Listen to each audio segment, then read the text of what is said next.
Alrighty, everybody. So, I need to show you a game that I just played.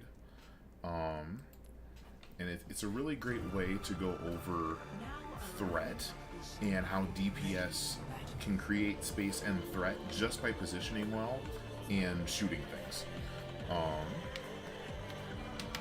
see. I'm gonna kind of come up here-ish. On this very first part, my team, actually, I forgot, my team's on attack. And I want you to look at some of the value that happens here in this first play. Also disclaimer, we did win this game, but at the same time, I did not like uber DPS carry. I was behind in the damage numbers. You'll see me die quite a bit. You'll see me lose duels. But you'll also see how just my DPS presence changed what the opponent did. Some of this is bad play on their part, but a lot of it is just me forcing them to do certain things. So I come out on Tracer up here on this top side, I get hacked. So they're already investing a hack and a Sombra into me. I get a health pack, no worries, but meanwhile my team's still pushing the cart. And if you see this duel over here on the right, now it's a Moira and a Sombra on me, and I end up dying. But meanwhile, they lost a healer, and their Moira's way in the back line. So, alright, my team's still pushing the point. And honestly, I see, hey, we got all the way down and turned the corner. I'll take a death for that. So, I'm back on Tracer. And again, I'm getting this pinch angle where our Ashe is getting shots down this way, and I can get in this way. Picked off their other healer. This should be a quick, easy wrap-up, but if you watch carefully, there's this... Yeah, I just got outplayed there. Their DPS got a good angle and shot me, but we're still getting cart progress. Going on up here. And so, yeah, we're down at least one or two.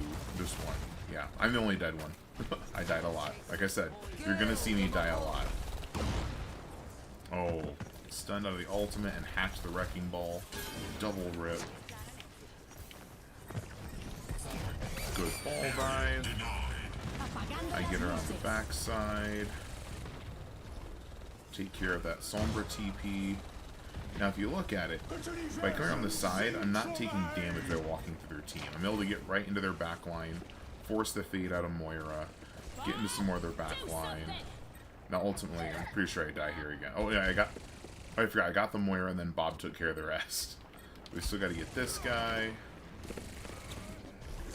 And if you look, most of the time, I'm in some kind of wide angle, but I'm still focusing the same target as my team. So when you flank, it's not about going off and picking a 1v1, but rather creating a difference of opportunity. So if you look here, I've taken this flank route on here to come through the back, and I don't think I even win this one. Like, yeah, no kills, no kills. I am doing quite terrible. However, I'm also forcing attention onto me, which gives my Rhine just all day to walk through, you know. It helps that Sigma was staggered from the last fight.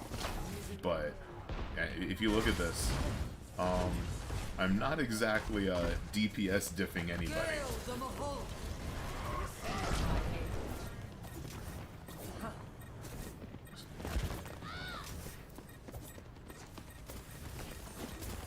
So if you see, I'm kind of pecking away, maybe, almost, and eventually just force the fade out of the Moira.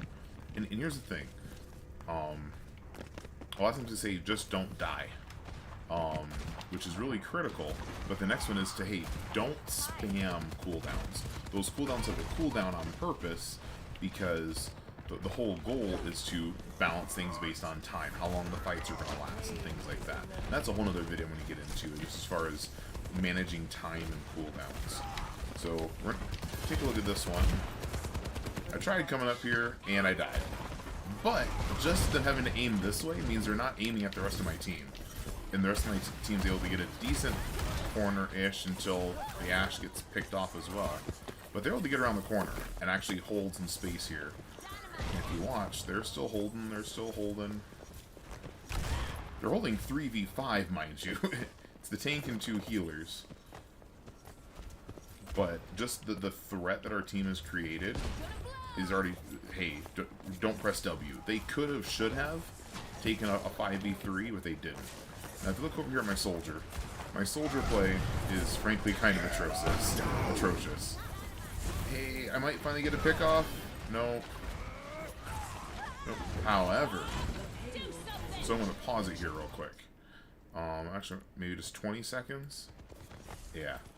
So, by taking this back flank all the way around the back door, you got 4 people pushing in here, and you got 1 person over here on this side. This is a really wide angle if you're trying to hold this point. Because we're trying to get the cart here, they're trying to stop us from doing it. This is a really wide spread. And if you look at it, Ash over here is trying to get it. Mercy's helping out with that. I can't remember if Kiriko's helping on it or not. But basically it splits it into 2 mini team fights. So even if I don't win this team fight, but just by not dying and positioning in a good spot where I can at least get some power out and not die, I'm forced them to split it into this 2v1 over here, which means the rest of my team's going to have a 4v3 over here. Now, keep in mind, I could just go play like our varsity captain and, hey, I want to win this duel and that one, and then come back around and get a 5k. Woo! But just by not dying here, they've got to back up, and now the May's got to back up, and then the May, yeah, gives Ryan room to charge in, May blows a cooldown, and we basically just get to walk right in. You know, and eventually, yeah, I get some, I got to kill on the May, cool. And then unfortunately my Moira died, but I think I killed the Bob, or it times out, or the Ash killed it. So yeah, lost really just 1 person in that entire team fight, which is really good. And again, I didn't get any like uber picks or like clutch rockets. I just positioned differently. I'm gonna do it again here. Check it out. Oops. So once again, team's coming down the mainstay, and I'm flanking around here trying to get a pinch. Now if you look at it, I misread the map. I thought there was a window, so I ended up taking a little longer to get into position, which gives me even less power here. So now once again, oh whoops. So let's see. Oh, 1 second. I'll back up just a little further. But look at the change of resources that I force out of the team. So, boom. By the time I get to here, they're going to have to invest a Kiriko into me. And then Ash, instead of firing at the 4 of them, is now firing at me. And then Mercy's going to come over too in a second. I can't remember if Sig turns around to help. So yeah, that's 1 player, 2 players, and then 3 players. I've now created, ooh, 1 second, basically a 3v1, and meanwhile the rest of my team wins that 4v1. But here's the crazy thing, I don't die. Watch it. I coulda, shoulda, win that duel, get back on my health pack. So now it's basically a 5v1 with the tank in the back, and we're all healed up. By just not dying, I created the space for the rest of the team who were actually playing well to win. And then this one here, yeah, we was basically walking in. We had a Bob and a Shatter and a Visor. we were going to cap that point. And then we kind of, and then on the defense, we have a similar, again, just a similar pincher, however you want to say it, strategy. So now we're on defense. While we're on defense, ooh, look at all those mountains, man. I will never not get distracted by the beautiful archaeological, or not archaeological, what is it? Geographical, there we go. But I wonder what's, like some weird factory stuff. Maybe that'll come up in Overwatch lore. Anyway, back on defense. You know what? I'm skipping ahead. Ready for battle. Almost. There we go. So, we're on defense. I'm up here. Our tank's playing the ball dive. So, now, admittedly, this here is actually not a good split. Part of it is just because of the lane. The only real difference, if you're trying to shoot at me on the high ground versus the Ash here, it's a very small aiming change. Blink, blink, blink, blink. There's not much of a change to that. So honestly, we didn't start with a very good split. And you'll see what that leads to here in a second. Ball just got a 5k or a 5-player drop. That's going to give him tons of ult charge. Actually, he didn't get all 5, my bad, but he did get 18%. So yeah, now I'm forced back here into this Junkrat duel.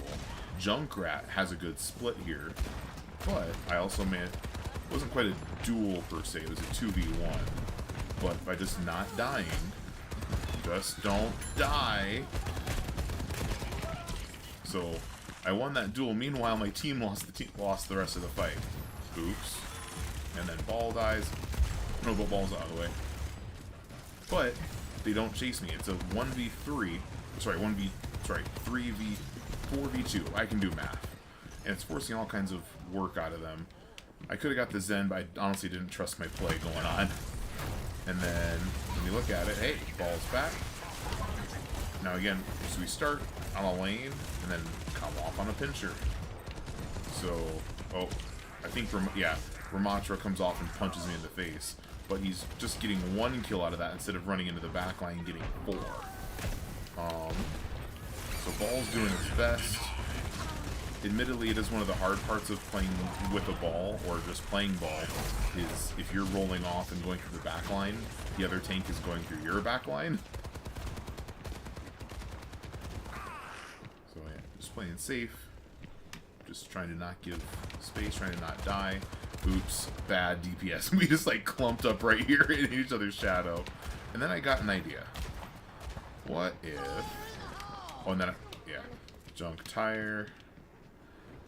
Just scatter, you know. The Kiriko almost backed into me. I was so mad. But if that tire had come a little further, I would hope I could have got a rocket. So, okay, so Ash is going to take there. I'm going to take a different angle. And then... Excuse me. And then once I felt so dumb. That one was my dumb. I should have backed up a little further. But, again, I forced Ramatra to burn that cooldown to come after me.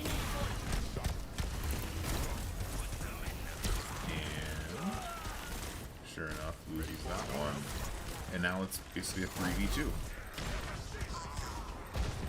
And now we're back. 5v1. And once me and this Ash.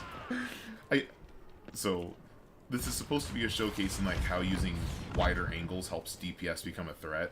But there are some cases like that where I just and then forgot.